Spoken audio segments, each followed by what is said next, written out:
আজকের টপিক হলো বাচ্চাদের কেয়ার কীভাবে করবে। তো অ্যাকচুয়ালি 2 থেকে 5 বছর বাচ্চাদের কেয়ার খুবই দরকার, কারণ ওই সময় তারা বোঝার চেষ্টা করে, চলার চেষ্টা করে, পুষ্টিগত নিউট্রিশন খুব দরকার হয়। তো আমি doctor Papon Das, general practitioner. তো আজকে বলবো যে 2 থেকে 5 বছরের বাচ্চাদের জীবনটা খুব সুন্দর হয়, এর সাথে এটা চাঞ্চল্যকরও হয়। 2 থেকে 5 বছর বয়সে বাচ্চারা হামাগুড়ি দেওয়া ছেড়ে হাঁটার চেষ্টা করে, দৌড়ানোর চেষ্টা করে এবং বিভিন্ন জিনিস চেনার চেষ্টা করে।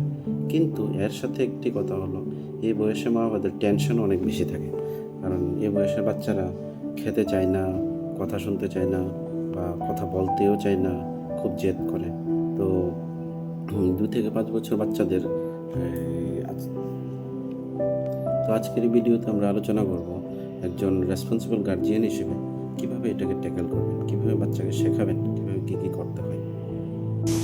তো প্রথমে বলি পুষ্টি এবং খাবার নিয়ে। প্রথমে যে অভিযোগটা আমি চেম্বারে সবচেয়ে বেশি পাই তা হলো, ডাক্তারবাবু বাচ্চা কিছু খেতে চায় না। মনে রাখবেন, 2 বছর পার হওয়ার পর বাচ্চার বাড়ার গতি প্রথম বছরের চেয়ে কিছুটা কমে যায়, তাই এদের খিদেও কম মনে হতে পারে। তো তখন কি করবেন, কি করা উচিত ওই সময়ে বাচ্চাদের? শুধু ডাক্তারের কাছে গেলেই হবে না, আপনাদের কিছু প্র্যাকটিস করতে হবে। তো প্র্যাকটিসগুলো হলো, জোর করে খাওয়ানো একদম বন্ধ করুন, এতে খাবারের প্রতি বাচ্চার ভয় এবং অনীহা তৈরি হয়।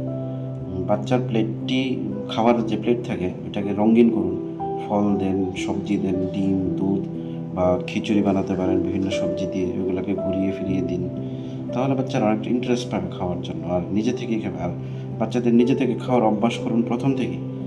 আপনি যদি নিজে মা বাবা হিসেবে খাওয়াতে থাকেন, এটা কোনোদিন চেঞ্জ হবে না। আর একটা জিনিস ধ্যান রাখতে হবে, কার্টুন বা মোবাইল দেখিয়ে খাওয়ানোর অভ্যাসটা আজই বন্ধ করতে হবে। এতে বাচ্চা না চিবিয়ে খাবার গিলে ফেলে, যা হজমের সমস্যা তৈরি করে। আর একটা জিনিস হলো, দিনে 3 বার ভারী খাবার এবং 2 বার হালকা পুষ্টিকর স্ন্যাক্স যেমন ফল বা হোমমেড সুজি দিন। এই 2 থেকে 5 বছরের বাচ্চার মস্তিষ্কের বিকাশ খুব দ্রুত হয়, তাই তারা অনুকরণ করতে খুব ভালোবাসে। আপনি যা করবেন বাচ্চাও তাই করবে, আপনি যা শেখাতে চাইবেন বাচ্চা তাই শিখবে। তো এখন আজকাল দিনের একটি বিশেষ ইম্পর্ট্যান্ট প্রবলেম হলো মোবাইল বা ট্যাবলেট বা টিভি, মানে যাকে বলা হয় স্ক্রিন টাইম। এগুলো আজকাল দিন ডিজিটাল কোকেনের মতো হয়ে গেছে বাচ্চারা এসব ছাড়া কিছু করতেই চায় না। তো বিশ্ব স্বাস্থ্য সংস্থা অনুযায়ী 5 বছরের নিচে বাচ্চাদের স্ক্রিন টাইম 1 ঘন্টার বেশি হওয়া উচিত নয়। যত কম হয় ততই ভালো। আর অতিরিক্ত মোবাইল দেখলে বাচ্চার কথা বলতে দেরি হয়, সামাজিকতা শেখে না, কথা বলতে চায় না, কোনো কাজ করতে চায় না, জেদ করে, অনেক কিছু প্রবলেম। এক্ষেত্রে আপনি কি করতে পারেন, আপনি বাচ্চার সাথে গল্প করুন, ছড়া বলুন এবং তাকে ছোট ছোট খেলনা যেমন ব্লক বা পাজল দিয়ে খেলার চেষ্টা করুন। অ্যাটলিস্ট দিনে 1 ঘন্টা তাকে মাঠে বা খোলা জায়গায় অন্য বাচ্চাদের সাথে খেলতে দিন। তাহলে বাচ্চাদের মেন্টাল স্টেটটা খুব ভালো থাকে, মেন্টাল যে গ্রোথ হয় ওইটা খুব ভালো হয়। এই বয়সে বাচ্চারা খুব স্বাধীন হতে চায়, তারা সব নিজের ইচ্ছা মতো করতে গিয়ে কথা শোনে না, জেদ করলে, আমরা যদি জেদ দেখাই তাহলে চিৎকার করি, তাহলে কান্নাকাটি করে। তো এক্ষেত্রে আমরা কি করতে পারি, বাচ্চারা যখন খুব রাগারাগি করবে তখন আপনি শান্ত থাকুন, অ্যাজ মা বাবা আপনি শান্ত থাকুন, তাকে মারধর বা পাল্টা চিৎকার করবেন না, একদমই না।